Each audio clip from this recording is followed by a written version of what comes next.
Hi friends, welcome to my channel. நம்ம சேனலில் இன்றைக்கி ரொம்பவே சூப்பரான டேஸ்டான புடலங்காயும் கடலைப்பருப்பும் வச்சு ஒரு சூப்பரான கூட்டு ரெசிபி தாங்க எப்படி செய்கிறதுன்னு பார்க்க போகிறோம். இது வந்து ரசம் சாதம், காரக்குழம்பு எல்லாத்துக்குமே ரொம்ப அருமையான காம்பினேஷனுங்க. வாங்க இந்த டேஸ்டான புடலங்காய் கூட்டை எப்படி செய்கிறதுன்னு பார்க்கலாம். இதுக்கு நான் இன்றைக்கி 400 கிராம் அளவு புடலங்காய் எடுத்துருக்கிறேன். கொஞ்சம் பிஞ்சு புடலங்காயை வாங்கிக்கிட்டிங்கன்னா பொரியலுக்கு நல்ல டேஸ்ட்டாக இருக்கும். காயை ரெடி பண்ணுறதுக்கு முன்னாடி ஒரு 100 கிராம் அளவு கடலைப்பருப்பை வந்து ஒரு 1/4 மணி நேரத்துக்கு ஊற வச்சுக்கோங்க. அப்போ தான் கரெக்டான பக்குவத்தில் வேக வைக்க முடியும்.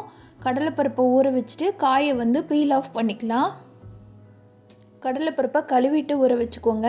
இப்போ காய் எல்லாத்தையும் நல்லா பீல் ஆஃப் பண்ணிக்கிட்டேன். இதை வந்து கட் பண்ணிடலாம். கட் பண்ணிவிட்டு உள்ளே வந்து விதை வந்து நல்லா முத்தின விதையாக இருந்ததுன்னா அதெல்லாம் ரிமூவ் பண்ணிவிடுங்க. கொஞ்சம் பிஞ்சு விதையாக இருந்ததுன்னா அதெல்லாம் சேர்த்து நறுக்கிக்கலாம். இது பார்த்திங்கன்னா உள்ள பஞ்சாக இருக்கும்.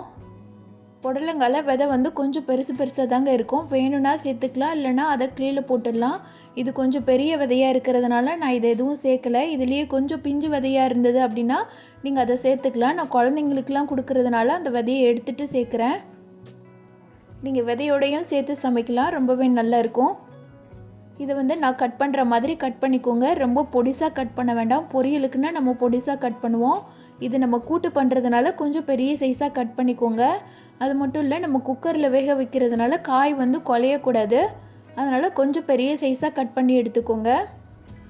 இந்த புடலங்காய் கூட்டு வந்து ரசம் சாதம், சாம்பார் சாதம், காரக்குழம்பு இது எல்லாத்துக்குமே ரொம்ப அருமையான காம்பினேஷனுங்க.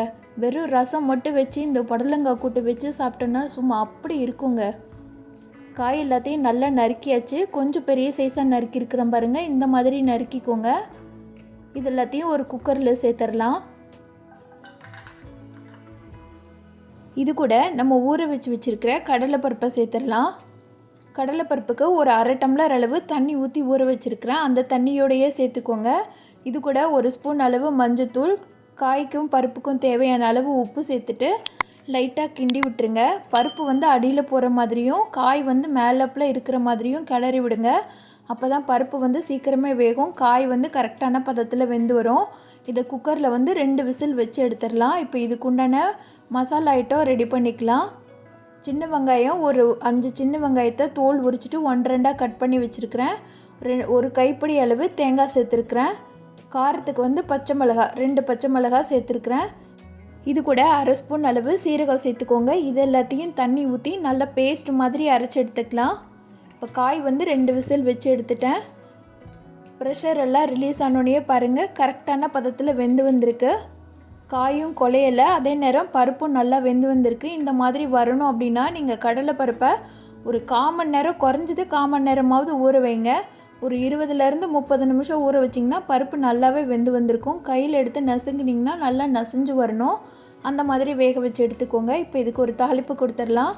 எண்ணெய் சூடானோடனே 1 ஸ்பூன் அளவு கடுகு உளுந்தம் பருப்பு போட்டு பொரிய விட்டு ஒரு கொத்து கருவேப்பிலை சேர்த்துக்கலாம். பெரிய வெங்காயம் 1 நீளமாக அரிஞ்சு வச்சுருக்கிறேன், அதை சேர்த்துக்கலாம். சேர்த்துட்டு வெங்காயம் வந்து கண்ணாடி பதம் வர வரைக்கும் நல்லா வதக்கிக்கோங்க. வெங்காயம் கலர் சேஞ்ச் ஆகக்கூடாது. லைட்டாக எண்ணெயில் ஒரு 1 நிமிஷம் மட்டும் வதக்கினாலே போதும். இது கூட நம்ம வேக வச்சுருக்கிற காய் பருப்பை சேர்த்துடலாம். அந்த தண்ணியோடையே சேர்த்துக்கோங்க. சேர்த்துட்டு நம்ம அரைச்சி வச்சுருக்கிற தேங்காய் பேஸ்ட்டை சேர்த்துக்கலாம். தேங்காய் பேஸ்ட்டை சேர்த்துட்டு மிக்ஸி ஜாரில் கொஞ்சமாக தண்ணி ஊற்றி அதையும் சேர்த்துக்கலாம்.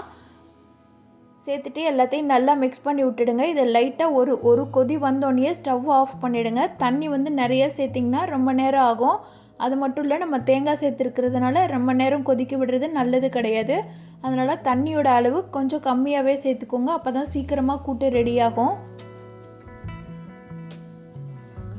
இப்போ ஒரு 5 நிமிஷம் ஆச்சுங்க. கூட்டு வந்து நல்லாவே மிக்ஸ் ஆகி வந்துருச்சு. இது வந்து ரொம்ப ட்ரையாக இருக்கக்கூடாது, கொஞ்சம் செமி சாலிடாக இருக்கணும். அப்போ தான் நல்லாயிருக்கும். குழம்பு எதுவுமே வைக்காதப்போ கூட இந்த கூட்டு மட்டும் வச்சு அப்பளம் பொரித்து வச்சு சாப்பிட்டு பாருங்கள், சும்மா அருமையாக இருக்குங்க. ரொம்பவே சிம்பிளாக அண்ட் டேஸ்ட்டாக ரெடி பண்ணக்கூடிய ஒரு பருப்பு கூட்டுங்க. இந்த டேஸ்டான காய்கறி பருப்பு கூட்டை நான் சொன்ன மெத்தடில் நீங்களும் உங்கள் வீட்டில் செய்து பாருங்கள். செய்து பார்த்துட்டு எப்படி இருந்துச்சுன்னு சொல்லிவிட்டு எனக்கு கமெண்ட் பண்ணுங்கள். இந்த வீடியோ பிடிச்சிருந்ததுன்னா இந்த வீடியோக்கு லைக் பண்ணி சேனலை சப்ஸ்கிரைப் பண்ணிவிடுங்க. Thank you friends.